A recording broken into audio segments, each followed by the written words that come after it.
విశాఖ నగర ఖ్యాతి యోగా దినోత్సవంతో ప్రపంచానికి తెలుస్తుందని ఎంపీ శ్రీభరత్ అన్నారు. ఈ నెల 21న విశాఖలో జరగనున్న అంతర్జాతీయ యోగా దినోత్సవంలో భాగంగా గాజువాక క్లబ్ ఆడిటోరియంలో విస్తృత స్థాయి సమావేశం నిర్వహించారు. ఈ సందర్భంగా ఎంపీ మాట్లాడుతూ ప్రధాని నరేంద్ర మోడీ పాల్గొంటున్న ఈ కార్యక్రమాన్ని కూటమి ప్రభుత్వం ప్రతిష్టాత్మకంగా తీసుకుందని తెలిపారు. యోగాపై ప్రజల్లో చైతన్యం పెరిగిందని, ఆ దిశగా ప్రచారం కూడా ఊపందుకుంటుందని చెప్పారు. ఈ వేడుక ప్రపంచ చరిత్రలో సువర్ణ అధ్యాయంగా నిలుస్తుందన్నారు. దేశమంతా ఆ రోజు విశాఖ వైపే చూసేలా ఏర్పాట్లు జరుగుతున్నాయని తెలిపారు. ముఖ్యమంత్రి చంద్రబాబు సూచనలతో అధికార యంత్రాంగం ఏర్పాట్లలో నిమగ్నమయ్యిందన్నారు. రిజిస్ట్రేషన్ విషయమై ఎలాంటి ఇబ్బంది లేకుండా అన్ని చర్యలు తీసుకున్నామని తెలిపారు.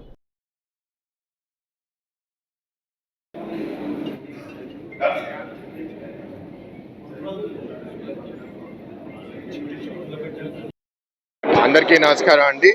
జూన్ 21వ తారీఖు అంతర్జాతీయ యోగా దినోత్సవం సందర్భంగా మీ అందరికీ మీడియా మిత్రులకి తెలుసు, ప్రధానమంత్రి గారు ముఖ్యమంత్రి గారి ఆధ్వర్యంలో ఒక ప్రపంచ స్థాయి రికార్డు సాధించాలనే ఒక సంకల్పంతో ఇవాళ మీ అందరం పనిచేస్తున్నాము.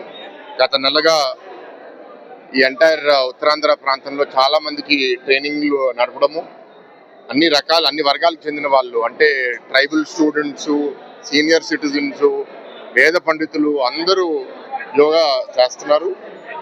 అండ్ రేపు మనకి ఎల్లుండి జరగబోయే ఈవెంట్లో బీచ్ రోడ్లో ఇంచుమించు ఒక 150 కంపార్ట్మెంట్లు, మిగతా అడిషనల్ లొకేషన్స్ బీచ్ రోడ్కి ఆనుకుని ఇంకో 150 కంపార్ట్మెంట్స్, ఎక్కడన్నా మనకి పెద్ద గ్రౌండ్ దొరికితే అక్కడ ఒక 20-30 కంపార్ట్మెంట్స్ అన్ని కలిపి 326 కంపార్ట్మెంట్స్ పెడుతున్నాము. వాళ్ళల్లో ఏంటంటే మినిమం ఒక 3,50,000 మంది ఒకటేసారి యోగా చేసి గిన్నిస్ బుక్ ఆఫ్ వరల్డ్ రికార్డ్స్లో మనం ఎంటర్ అవబోతున్నాం అనేది మనందరి టార్గెట్. ఇప్పుడు ప్రభుత్వము అండ్ పొలిటికల్ లీడర్షిప్ అంతా కలిసి చాలా పకడ్బందీగా ఆర్గనైజ్ చేస్తున్నారండి. బహుశా ఆంధ్రప్రదేశ్లో ఇంత పెద్ద ఈవెంట్ ఆర్గనైజ్ చేయడం ఎప్పుడు జరుగుండదు.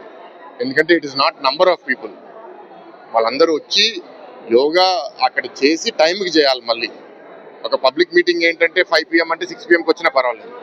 ఇక్కడ యోగా 7కి స్టార్ట్ అవుతుందంటే 7 షార్ప్, 7:45కి అయిపోతే ఇంకా అయిపోయినట్టు, దాని తర్వాత ఇంకా రికార్డింగ్ లేదు. మీడియా మిత్రుల ద్వారా కోరేది ఏంటంటే మీరు ప్రజలందరికీ తీసుకెళ్లాల్సిన మెసేజ్, అందరూ ఆహ్వానితులు. మిమ్మల్ని ఆహ్వానించేది ఏదో రికార్డు కోసమే కాదు, మీ ఆరోగ్యం కోసం.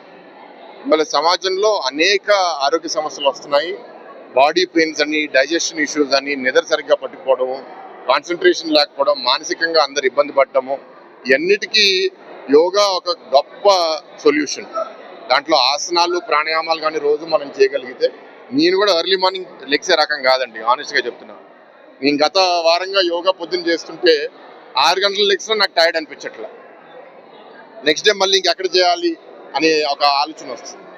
సో నాకు కూడా హ్యాపీగా ఉంది. పర్సనల్గా నేను బెనిఫిట్ అవుతున్నాను, మీరు కూడా అందరు బెనిఫిట్ అవ్వాలని కోరుతున్నాము.